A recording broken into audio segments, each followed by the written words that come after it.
Good day everyone, this is Best Place PH and welcome back again sa atin panibagong vlog ngayong araw. Sa mga nagtanong pala at nag-request kung magkano daw yung prutas dito sa Japan, ito na at ipapakita ko sa inyo kung magkano ang mga presyuhan ng prutas.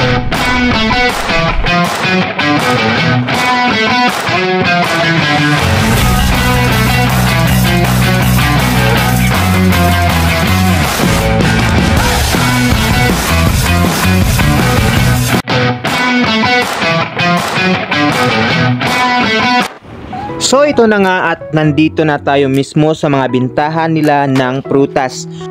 Nakalagay na pala mismo sa itaas yung mga price nila. Ayan, sa saging nila ay nagkalaga ng 168 yen. Ito naman yung grapes nila nagkakahalaga ng 398 yen.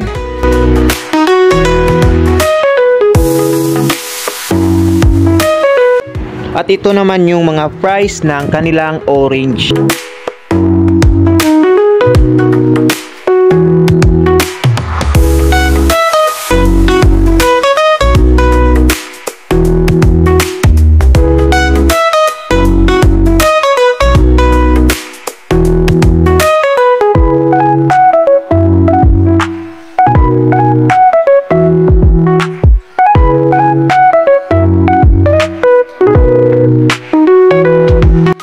Dito may papaya rin pala silang binibinta. Ayan, ito yung pinaka price nya, 498 yen. At dito naman sa kabila ay mayroon silang binibintang buko. Ayan, kung mahilig kang kumain ng buko o namimiss mong kumain ng buko, meron sila dito nagkakahalaga ng 498 yen. Dito sa kabila ay may nakita tayong saging. Ayan, napakasarap nito lalong-lalo na pag pananakyu. Ayan, ito yung price niya nagkakalaga ng 1,050 yen.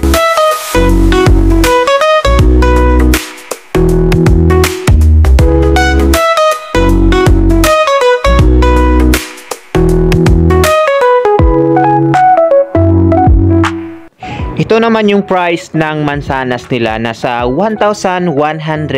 At kung gusto mo naman ng green apple, meron din sila, 980 yen.